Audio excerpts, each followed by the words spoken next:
Hi everyone, welcome back. Thanks for joining me today. We've got a brand new story to share, and trust me, this one is worth hearing. So let's begin. My name is Tessie, and before I dive into this, I want to say something up front. Before you pass judgment, please listen to the story till the end. There are important life lessons here, and I think we can all take something from what happened to me. For the longest time, I consider myself happily married. My husband, Jerry, and I had a relationship that felt easy, fun, and filled with laughter. We had our own way of keeping things exciting, and one of those ways was through playful teasing. If there was one thing Jerry loved to talk about, it was how amazing he was in the bedroom. He had this ongoing joke about being the best I'd ever had, and he took a lot of pride in it. Now, here's the thing, he wasn't wrong. He was really good, and he knew it. Over the years, he would brag, not in an arrogant way, but in a way that made it clear he was confident in himself. He would randomly remind me of the things he could do, the things he would do, just to keep the anticipation alive. It became part of our routine, something that added a bit of excitement between us. And honestly, I enjoyed it. Hearing him talk about himself like that didn't bother me, it made me laugh. And at times, it built up the anticipation of what was to come when we were alone. So for me, this wasn't anything serious. It was just us. A playful dynamic that made our relationship feel fun and alive. But little did I know, one small joke, one simple sentence, was about to change everything. One night, Jerry and I were just unwinding in the living room, enjoying a quiet moment together after a long day. The TV was on, but neither of us was really watching. It was just background noise as we lounged comfortably. Jerry, as usual, was in a playful mood. He started with his usual teasing. Tonight was no different. He stretched out his arms and said something ridiculous about how he would carry me into the bedroom and make me sing in every language known to man. I burst out laughing, shaking my head at his confidence. It was so over the top that I couldn't help but find it funny. He kept going, adding details, hyping himself up as if he were some kind of untouchable champion. It was harmless, just the usual back and forth between us. Maybe it was the mood, or I just felt like throwing a little playful jab back at him. So, without thinking too much, I smirked and said, "My ex has always been better than you in bed." The words left my mouth as a joke. A silly, teasing response. I expected Jerry to snap back with something even more dramatic, to turn it into a playful banter like we always did. Maybe he'd roll his eyes and call my bluff, or he'd get up, scoop me into his arms, and say something cheesy like, "Let me remind you why you married me then." I had braced myself for some kind of exaggerated reaction, something equally ridiculous. But that's not what happened. The moment I said it, his entire expression changed. His smile vanished and he suddenly turned cold. It was like I had flipped a switch inside him. For a second, I thought he was pretending, that he was playing up the drama. But then, without a word, he stood up. He didn't say a thing. He just walked out of the room. At first, I thought he was just pretending to be mad, trying to make a point. You know how people act upset for a little while to make you feel guilty. That's what I assumed was happening. I expected him to come back into the room and maybe crack a joke about how I needed to get my eyes checked or say something sarcastic to fire back at me. But that didn't happen. Instead, he stayed out of sight for the rest of the night. The next morning, I woke up thinking things would be back to normal. I figured I'd find him in the kitchen making his usual coffee, maybe giving me a small side eye, but ultimately moving past it. I greeted him with a simple "good morning" just to test the waters. No response, not even a glance in my direction. He picked up his coffee mug and walked away like I wasn't even in the room. That was when it hit me. He was actually upset. Not pretending to be mad or sulking for attention, but genuinely, deeply angry. I told myself he just needed time. Some people take longer to process their emotions, and I wanted to be the bigger person by giving him space. He might need a full day to shake it off. But that night, when he walked right past me in the hallway without even acknowledging me, I started feeling uneasy. I tried again, this time a bit more directly. "Jerry, are we seriously not going to talk today?" He didn't even stop walking. Just went straight into the bedroom and closed the door behind him. By the second day, the silence was unbearable. It wasn't just that he wasn't speaking. He wasn't even seeing me. If I walked into a room, he would either leave or act as if I didn't exist. It was the kind of treatment you give a stranger, not someone you share a home with. I started replaying the moment in my head, trying to figure out if I had said something worse than I thought. It was just a joke, right? A stupid, offhand comment meant to tease him. But clearly to him, it was more than that. By midweek, my patience started wearing thin. I could admit that my joke was out of line, but was it really worth punishing me like this? It felt like we were in some sort of twisted standoff, except I was the only one trying to end it. I sat next to him on the couch one evening, hoping the silence would force him to speak. Instead, he picked up the remote, turned on the TV, and pretended I wasn't sitting right there. That's when I knew this wasn't just about cooling off anymore. He decided to shut me out. That realization stung more than anything. I had always believed that no matter what happened, we would talk things through. That was how relationships worked, right? But now I was sitting in my own house, feeling like I was living with a stranger. And the worst part, I had no idea what to do next. By the end of the week, I had convinced myself that things would get better. I told myself that he would eventually calm down and at least hear me out. I had rehearsed a dozen different ways to apologize again, to explain that it was just a joke, to remind him that our marriage was stronger than one careless comment. But as the days stretched on and the silence between us remained thick and unbroken, a small part of me started to worry. Maybe I had underestimated how deeply my words had cut him. Maybe this wasn't just about the joke anymore. That evening, I heard the front door open and close. Jerry walked in without saying a word, his expression unreadable. He avoided looking at me. Then, without hesitation, he reached into his bag and pulled out a stack of papers. He walked over to the dining table, set them down in front of me, and slid them across the surface. "Sign it." At first, I didn't even process what he meant. I frowned, looking down at the papers, my mind scrambling to make sense of what was happening. The words at the top of the document hit me like a slap to the face. "What is this?" I asked, my voice barely above a whisper. Jerry's face remained cold, his eyes empty of the warmth I had known for years. "It's over, Tessie." I let out a short, nervous laugh, still thinking and hoping this was some kind of twisted attempt to get back at me. A part of me was waiting for him to break character, to smirk and say, "See how it feels?" But that moment never came. He just stood there, arms crossed, waiting for me to take the pen and end our marriage. That's when I realized he wasn't playing. He wasn't using this as some kind of exaggerated way to prove a point. He had actually filed for divorce. Over a joke. I felt the air leave my lungs as I stared at the papers. I wanted to say something, to tell him this was ridiculous, that we had been through so much together, and he was really willing to throw it all away over a stupid comment. But looking at him, I knew he had already made up his mind. I refused to sign.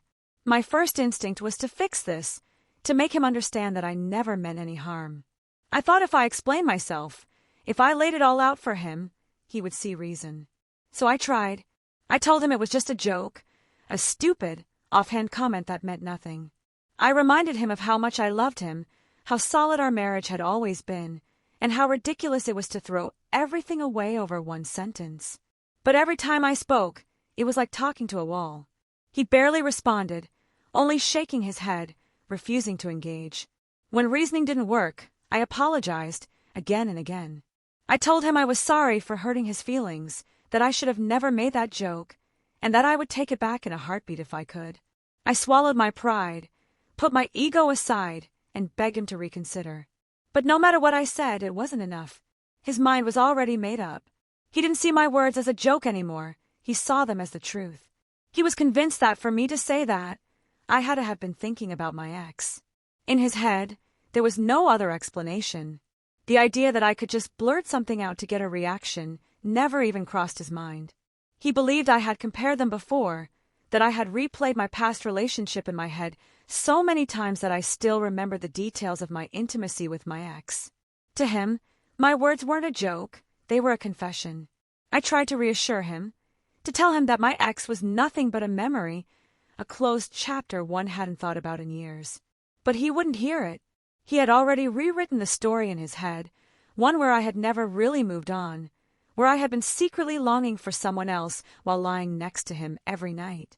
It didn't matter how much I explained, how much I swore that he was wrong. he believed what he wanted to believe. I realized I was no longer fighting to explain the joke. I was fighting against a version of me he had already created in his head. And no matter what I said, he wasn't going to change his mind. And the scariest part, there was nothing I could do to change his mind. The days after that night felt like a blur. I went through all the motions, waking up, sitting in silence, watching him avoid me, but it all felt like I was watching my marriage crumble in slow motion.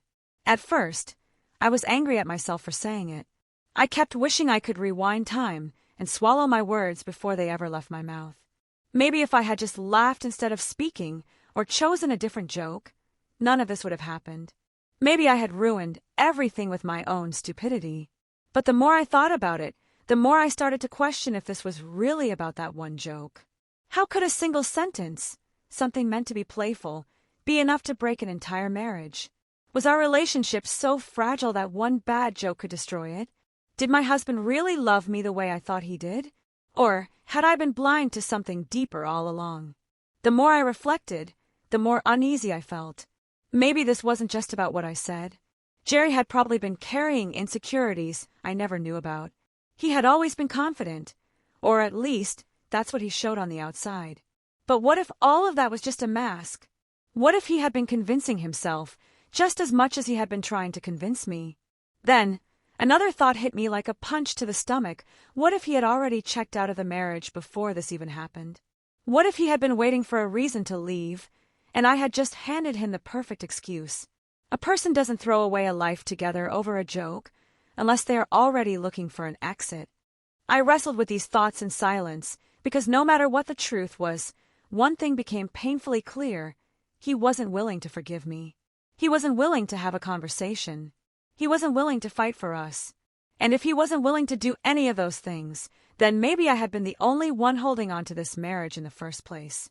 I spent another week trying to fix what felt like an impossible situation. But no matter what I said, no matter how much I tried, Jerry refused to budge. When he put the divorce papers in front of me again, I didn't cry this time. I didn't beg, I didn't argue. I just looked at him and asked one final question. Are you really willing to throw away our entire marriage over this? He didn't hesitate. He just said, you already did. And that was it. That was the moment I knew I had been holding on to something that no longer existed. So I signed. Not because I wanted to. Not because I stopped loving him. But because I finally understood that a marriage where one mistake, one joke, can end everything is not a marriage worth fighting for. A relationship built on real love should be able to survive misunderstandings. A marriage built on trust should have room for forgiveness. But if Jerry truly loved me, he would have listened. If he truly trusted me, he would have understood. And because he didn't, I had no choice but to let go. I wish I could say it felt freeing, that I walked away with my head held high, but the truth is it hurt like hell. It still does. But what hurts more is realizing that I was the only one fighting for us. And a marriage where only one person is fighting is already over. Looking back, this whole situation taught me things I never thought I'd have to learn the hard way. You know, people say experience is the best teacher, but I never imagined my own marriage would become a lesson in itself. It's easy to look at a moment like this and say, oh, she shouldn't have joked like that, or, oh, he's way too sensitive. But real life is never that simple. When emotions are involved, people act in ways that don't always make sense. And honestly, that's exactly what happened here. Here are some of the things I learned. Communication is everything. If you're in a relationship where one bad joke can destroy everything, there's a bigger issue beneath the surface. Because let's be real, happy, secure couples don't break up over one sentence. They talk things out. They express how they feel. They try to understand each other. But in my case, Jerry didn't give me that chance. He shut me out completely. And that made me realize something.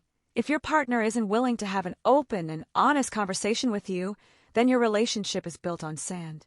It might look stable for a while, but the first big wave will wash it all away. Ego and insecurity destroy love. I used to believe that love was strong enough to overcome anything. That if two people truly cared about each other, they'd find a way to work through their problems. But I've learned that's not always true. Because sometimes, pride is stronger than love. And ego, it's like poison in a relationship. If someone values their ego more than their partner, then no matter how much love exists, the relationship is bound to fail. If someone won't fight for you, don't fight for them. I spent days trying to fix this. I apologized. I explained myself. I gave him space. I did everything I could to show him that our marriage was worth saving. But the truth is, it takes two people to fight for a relationship. A relationship should never feel like a one-sided battle. If someone refuses to meet you halfway, it's better to walk away. Not every joke is worth making, but not every reaction is justified either. Look, I'm not going to sit here and act like I was completely innocent in all this. I poked the bear. I made the joke. I pushed his buttons, knowing that he had a bit of an ego about this topic. I get it, but did I really deserve to lose my marriage over it? That's the part that still stings. Because yes, I may have lit the match, but he's the one who burned everything to the ground. A healthy relationship can survive misunderstandings, bad jokes, and even mistakes. At the end of the day, I'll take responsibility for my part. But let's be real, Jerry overreacted. And I can't help but wonder, if the roles were reversed, if he had made a joke about an ex, would I have filed for divorce? No. I would have rolled my eyes, maybe teased him back, and then moved on. So what do you guys think?